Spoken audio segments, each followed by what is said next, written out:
This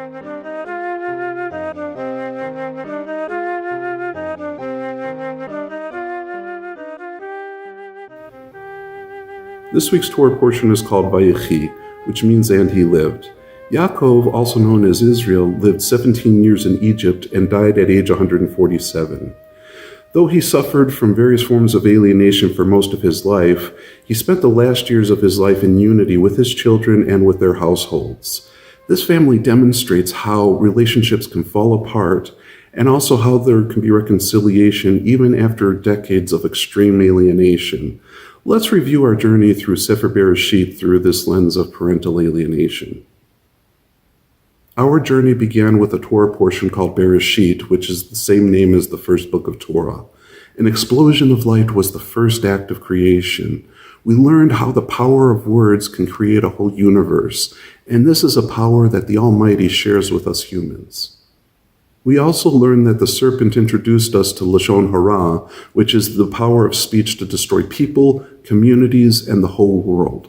It was in this context of Lashon Hara that we saw history's first and ultimate example of parental alienation.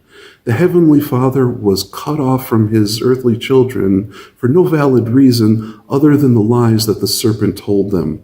The Heavenly Father asked a question that reverberates throughout history. Echa, how did we get into this situation? The second Torah portion is called Noach, which is named after our forefather who built the ark. We saw in gory detail how Lashon Hara spirals out of control and corrupts the whole world with Hamas. When the world reaches that level of corruption, heaven must destroy it and start over with a family that is neither corrupted by Lashon Hara nor Hamas. However, humanity remains vulnerable to spiral out of control again through Lashon Hara. The next Torah portion is called Lech Lecha, where Torah focuses on Avram's emerging household as a model of redemption. Salvation of the world will not come through epic battles between empires. Rather, it will come through a humble family. Avram is the first of our forefathers to take literal steps to reconcile with our alienated Heavenly Father. He's also the first man among our forefathers to be circumcised, and his name is changed to Avraham. The next Torah portion is called Vayera, which continues to focus on Abraham. In this Torah portion, we learned about a couple of phenomena that get confused with parental alienation, but are not parental alienation. Firstly, we learned that the separation between Abraham and Lot is not parental alienation because Lot is his nephew, and parental alienation applies to the severance in the parent-child bond. Secondly, we saw indications that some of Lot's children severed contact with him. This is not parental alienation because there are some serious flaws in Lot's parenting skills. When children have reasonable justification to sever contact with a parent, this is contact refusal.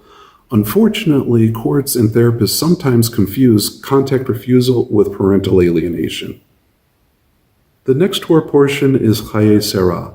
We continue to analyze potential cases of contact refusal that can be confused with parental alienation. Ishmael gets sent away by his father. This situation could not be a case of parental alienation because it originated with the parent. Cases of parental alienation are where the child severs contact with the parent for no valid reason. We also discussed the case of Yitzchak and his possible severance of contact from Abraham after the Akedah.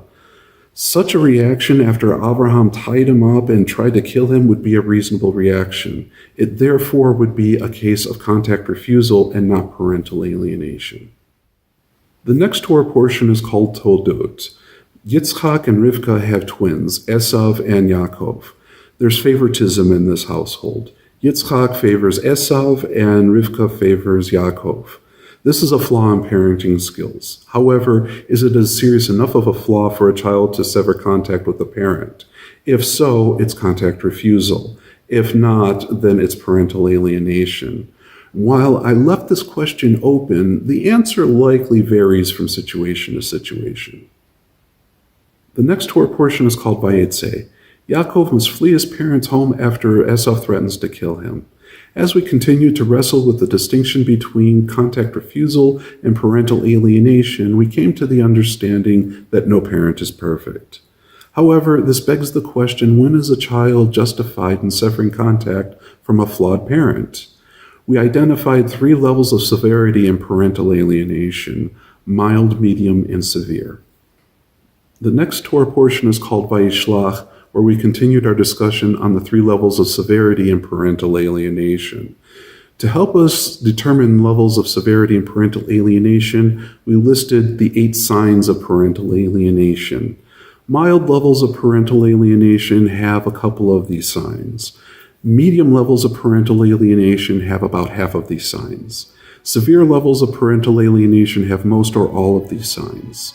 Meanwhile, Yaakov's name changes to Israel in a coming-of-age experience. The next Torah portion is called Vayeshev, where Israel returns to his homeland. He continues the pattern of favoritism with disastrous results. His household falls apart with death, destruction, kidnapping, and arguably a couple of the worst cases of parental alienation in history. I raised a controversial argument that both Yosef and Yehuda are victims of parental alienation, even though their situations did not involve a custodial parent alienating them from a non-custodial parent. The remaining Torah portions were Miketz and Vayigash, where we focused on the painful experiences of Yosef and Yehuda. Both men were alienated from their father and from their brothers. Both men also reconciled with their father and with each other. This week's Torah portion ends Sefer Bereshit, which is the first book of Torah. Next week's Torah portion is called Shemot, which starts a new book of Torah. Israel goes down to Egypt as a family of 70 people, though there's only 69 names.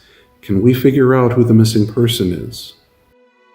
It is customary after finishing a book of Torah to say, Chazak, Chazak, V'nit Chazek.